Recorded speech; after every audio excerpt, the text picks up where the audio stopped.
Halo semuanya, senang sekali kembali kita berada di channel Valentino Jebret dan baru saja kita menyaksikan pertandingan Indonesia menghadapi Gini yang memang berakhir dengan keunggulan Gini 0-1 melalui titik penalti. Ini menjadi satu keadaan yang harus kita terima bahwa ekspektasi kedua, ekspektasi 2.0 seperti yang pernah gue bahas di episode sebelumnya, kita sudah melewati ekspektasi, tapi kemudian ada peluang, ada 3 pintu yang bisa kita coba satu-satu untuk bisa menembus ke ekspektasi 2.0, tapi ternyata tidak berhasil karena ini adalah pintu ketiga babak playoff menghadapi tim yang digembar-gemborkan adalah tim yang kuat, yang punya fisik yang bagus, yang punya kualitas yang di atas tim kita, tetapi lagi-lagi bahwa dalam sepak bola data, fakta maupun juga narasi-narasi yang dibangun belum tentu saat terjadi di atas lapangan. Gue tidak tahu apakah memang narasi itu yang terlalu berlebihan ataukah memang tim dari Gini yang bermain juga underperform, tapi yang jelas sampai dengan 10 menit, 15 menit pertandingan kita melihat memang permainan mereka cepat, tapi kemudian kita bisa yakin bahwa ini seimbang dengan kita. Finishing mereka tidak klinikal, mereka gampang jatuh, kemudian mereka juga nggak cepat-cepat banget dalam melakukan kerjasama dan transisi. Mereka hanya cepat secara individual untuk melakukan gerakan-gerakan di belakang pemain kita saat kita lengah dalam mengantisipasi bola-bola terobosan. Dan satu momen ketika kita juga sama-sama lihat ini tidak ada VAR, sehingga setiap apa yang diputuskan wasit itu sudah menjadi sah dan meyakinkan, kita mendapatkan titik penalti, kita mendapatkan penalti dan kita kebobolan. Nah setelah itu kita berusaha untuk mencoba bangkit, kita berusaha untuk bisa menyamakan kedudukan dengan melakukan permainan yang lebih menekan. Namun di babak pertama kita bisa lihat bahwa tim Gini ini mampu untuk mengantisipasi. Pertama melalui permainan di babak pertama ya, kita mencoba melakukan dari sisi kiri dan kanan juga belum berhasil, lemparan juga belum berhasil. Yang saya lihat kurang adalah keberanian untuk melakukan terobosan-terobosan dari tengah dan melakukan tendangan-tendangan langsung dari luar kotak penalti. Kemudian berjalan babak yang kedua, kita melihat bagaimana pemain-pemain Indonesia tetap berusaha untuk tetap tenang, tidak langsung all out attack, tapi bisa lebih compact, bisa lebih melakukan permainan kombinasi. Namun kembali saya melihat bahwa belum ada upaya yang cukup signifikan bagi pemain kita bisa melakukan terobosan melalui tengah untuk bisa melakukan dan mencari ruang dari pemain-pemain kita, baik itu striker maupun juga pemain yang coming from behind, sehingga itu tidak bisa untuk membuat kejutan-kejutan di lini belakang Gini. Dan lemparan lagi-lagi bisa diantisipasi, pergerakan dari kiri dan kanan bisa diantisipasi, bahkan ada beberapa momen yang peluang emas dimiliki oleh Gini, tapi ada Nathan di sana yang menggagalkan. Lagi-lagi seperti yang dilakukan di pertandingan sebelumnya, ada juga penyelamatan dilakukan oleh Hernando, dan ada satu penalti yang juga akhirnya bisa diselamatkan oleh Hernando. Cukup kontroversial lagi ketika tidak ada VAR, dan saat dilihat dalam tayangan ulang kita melihat bahwa Dewangga mengambil bola terlebih dahulu dan ada beberapa second baru kemudian pemain dari Gini ini jatuh, tapi wasit sudah menunjuk titik putih. Dan kemudian apakah Coach Sinteyong yang mendapatkan kartu merah perlu untuk melakukan protes seperti yang dilakukan tadi? Saya melihat perlu untuk dilakukan. Kenapa? Karena itu menunjukkan bagaimana ketidakpuasan dari Coach Sinteyong.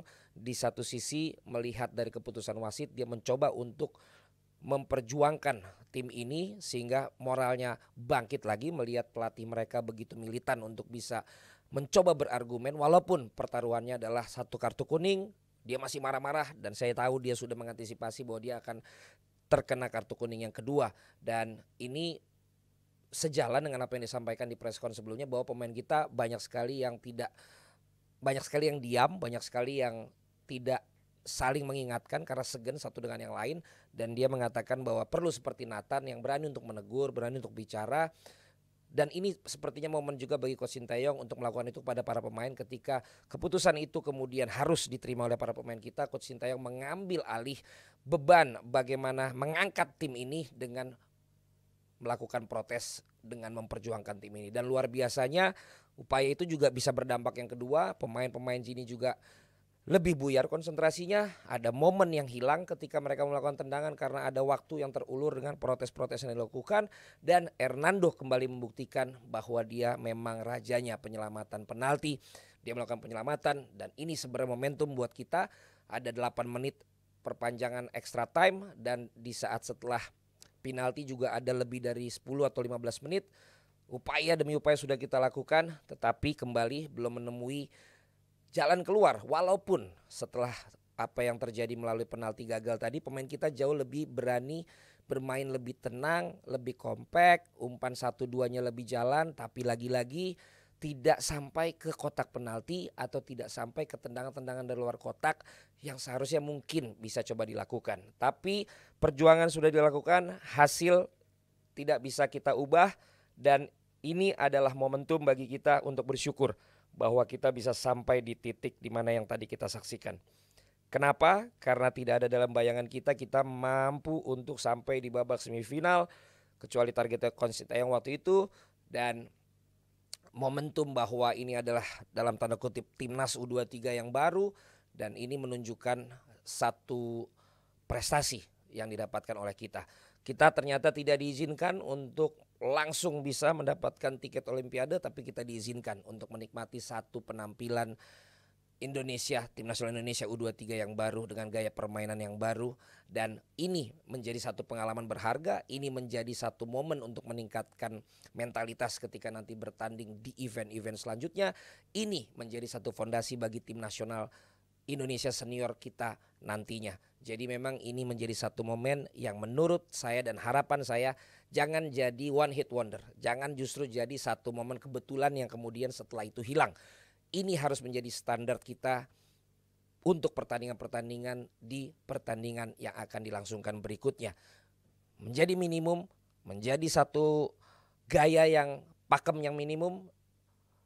Sama gak apa-apa, lebih bagus permainannya, lebih baik lagi, berkurang jangan. Sehingga kita akan benar-benar melanjutkan dalam tanda kutip kepercayaan, terus juga kenikmatan, kepuasan saat kita menyaksikan pemain-pemain kita willing to win-nya dapat, skill-nya juga dapat, knowledge dari pertandingannya juga dapat. Dan itu yang kita harapkan dengan Coach Sintayong yang sudah jelas akan diperpanjang kontraknya sampai dengan 2026 atau 2027. Semoga ini bisa terus kita lihat dari tim nasional kita U23 dan juga senior, sehingga proses ini berjalan.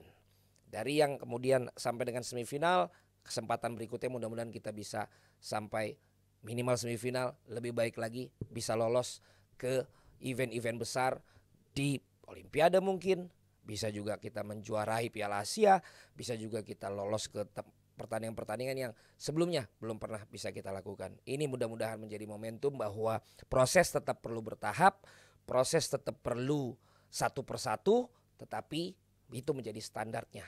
Jangan hanya one hit wonder, jangan kembali lagi ke permainan yang lebih menurun lagi. Dan untuk pemain-pemain U23, kalian luar biasa, peak performance kalian juga sungguh luar biasa, dan kita apresiasi walaupun ketika kemudian ada keletihan di sana, ada beban di pundak kalian, ada momen yang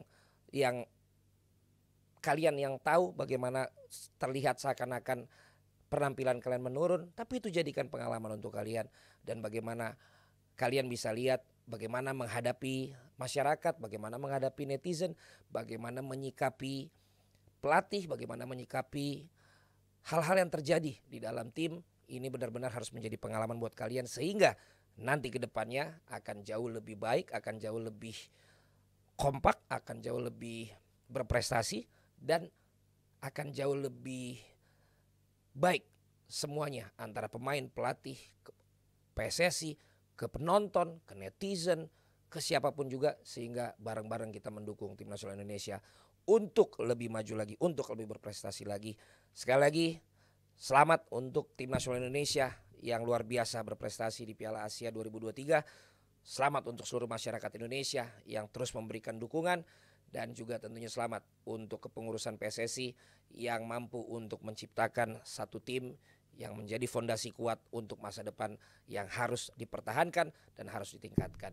Valentino Simanjuntak, dari pencinta tim nasional Indonesia dari dulu sampai dengan sekarang, terus percaya, terus berharap, dan terus yakin bahwa kita mampu untuk bisa meraih hal-hal yang lebih baik dibandingkan hal-hal yang terjadi atau prestasi yang terjadi sebelumnya.